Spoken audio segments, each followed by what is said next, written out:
नमस्कार, मैं हूं अमित और आप देख रहे हैं आंखें न्यूज 24।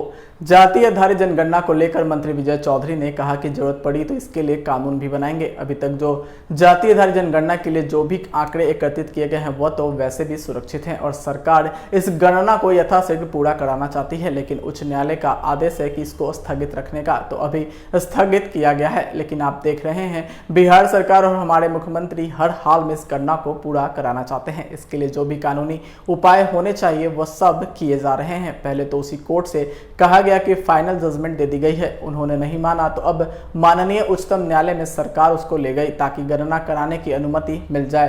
तो उच्चतम न्यायालय ने आदेश दिया कि उसमें कई तरह की बातें हैं। वैसे वह दोनों बात कह रहे हैं। सवाल है कि आम जनगणना में जो आंकड़े सरकार संग्रहित कर रही है और उसमें निजता का अधिकार का हनन नहीं होता है और लोगों के गोपनीयता की सूचना का हनन नहीं होता है। आपको सुनवाते हैं और क्या कुछ कह रहे हैं विजय चौधरी। होगी तो उनकी पहचान कैसे हो? अगर आप आर्थिक रूप से कमजोर वर्गों के लिए, जो हर वर्ग के हो सकते हैं, आरक्षण का प्रावधान कर रहे हैं, जो केंद्र सरकार भी कर रही है, तो अगर जाति आधारित और आर्थिक गणना किसी भी समाज या व्यक्ति के आर्थिक स्थिति का भी आकलन इस गणना में कराया जा रहा था, तो ये सब तो आवश्यक जानकारियां थी। ये लोगों के हित में नीतियों के निर्धारण के लिए आवश्यकता थी। फिर ये समझ से परे है कि इस तरह के जनहित के लिए जो काम किया जा रहा था उसको क्यों रोका गया है, ये समझ से बाहर की चीज है।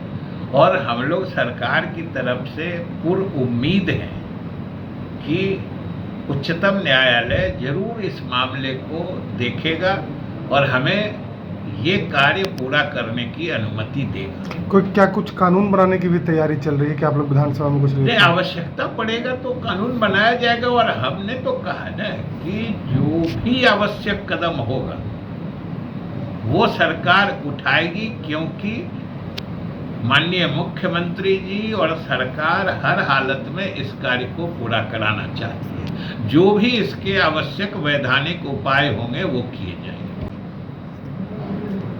अभी तक तो जो सभी विपक्षी दलों के साथियों को या नेताओं को एक साथ करने की मुहिम है, जो मुख्यमंत्री नीतीश कुमार जी की अगुवाई में चल रहा है, अभी तक तो ये पूर्ण रूप से सफल दिखता है कि जहाँ जहाँ भी बातें हुई है सब जगह सकारात्मक बात हुई है।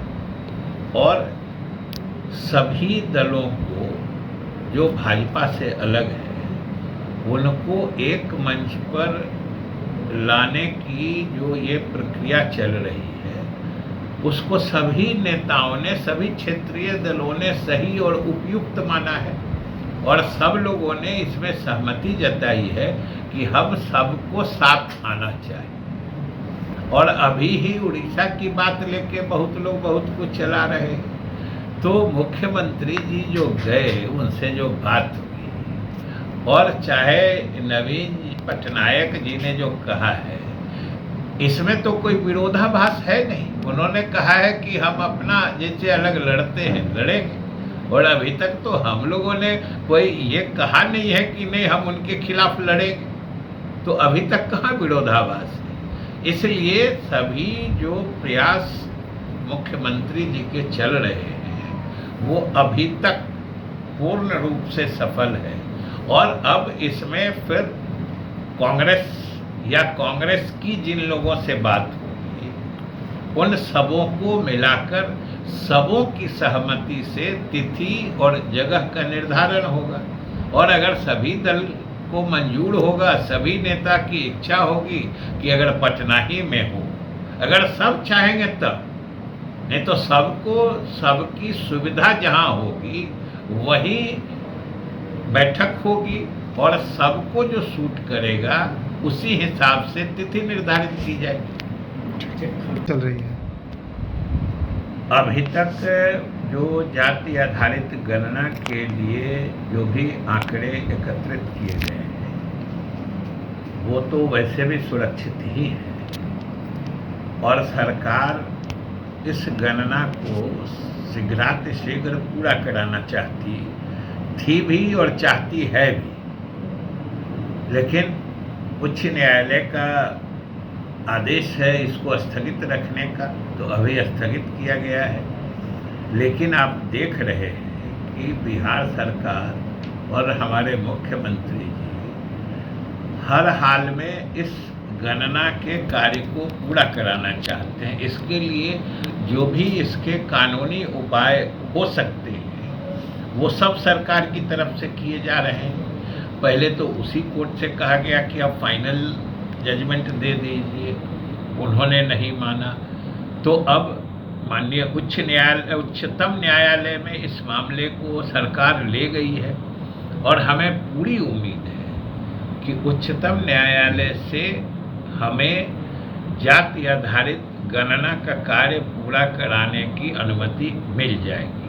वो इसलिए कि जो उच्च न्यायालय ने आदेश दिया है उसमें कई तरह की बातें हैं। जैसे वो दोनों बात कह रहे हैं कि इसमें आप वही सारे चीज या आंकड़े इकट्ठा कर रहे हैं जो आम जनगणना में ली जाती है।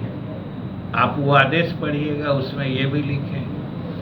तो सवाल है कि आम जनगणना में जो आंकड़े या जो सूचनाएं सरकार संग्रहित करती है और उससे निजता के अधिकार का हनन नहीं होता है और लोगों की कोई गोपनीय सूचना सार्वजनिक नहीं हो पाती है, तो वही सूचना अगर जाति आधारित गणना के लिए एकत्रित की जाएगी तो उससे निजता का अधिकार का कैसे हनन हो जाएगा। और उसमें क्या पूछा जाता है, पिता का नाम, पति का नाम, किस जात के हैं, किस धर्म के हैं, आपका पेशा क्या है, आमदनी क्या है। इसमें कौन सी ऐसी एकदम से गोपनीय सूचना है? ये तो आम सूचनाएं हैं और उच्च न्यायालय ने स्वयं कहा है कि ये सभी सूचनाएं वैसी ही हैं जैसी जनगणना में ली जाती हैं। तो जनगणना में ली गई सूचना और वो सब सार्वजनिक होती है, तो अगर उससे निजता के अधिकार का हनन नहीं होता है तो फिर राज्य सरकार वही सूचना लेती है तो उसे निजता का अधिकार का हनन कैसे होगा। दूसरी बात है कि उन्होंने यह भी कहा कि विधानमंडल ने अगर सर्वसम्मति से प्रस्ताव पारित किया तो उसने कानून क्यों नहीं बनाया। दूसरी तरफ उसी आदेश में यह भी कहा गया है कि राज्यों के विधानमंडल के अधिकार क्षेत्र से बाहर है, ऐसा कानून बना।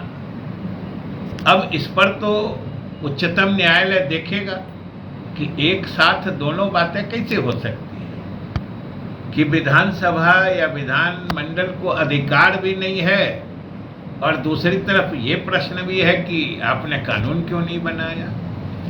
और सबसे बड़ी बात है कि जाति आधारित गणना का आज प्रसंग है, इसकी आवश्यकता है। सरकार की नीतियों के निर्धारण के लिए चाहे केंद्र सरकार की नीतियां हो, राज्य सरकार की नीतियां हो, जब हम अन्य पिछड़े वर्गों में अति पिछड़े वर्ग की अवधारणा स्थापित कर चुके हैं। अगर आपने अभी तक हमारे चैनल को सब्सक्राइब नहीं किया है तो हमारे चैनल को जल्द से जल्द सब्सक्राइब करें, लाइक करें, शेयर करें और कमेंट करें। क्या आप पत्रकारिता के क्षेत्र में अपना कैरियर बनाना चाहते हैं? तो आज ही royal Ashoka institute of mass communication and journalism में अपनी जगह सुनिश्चित करें। आर्यभट्ट ज्ञान विश्वविद्यालय पटना से मान्यता प्राप्त 100% प्लेसमेंट के साथ royal Ashoka institute of mass communication and journalism नामांकन जारी है। हमारा पता है DS/16 गायत्री मंदिर के समीप, कंकड़ बाग, पटना 8,20,000। आप हमें संपर्क भी कर सकते हैं। हमारा मोबाइल नंबर है 9955456126।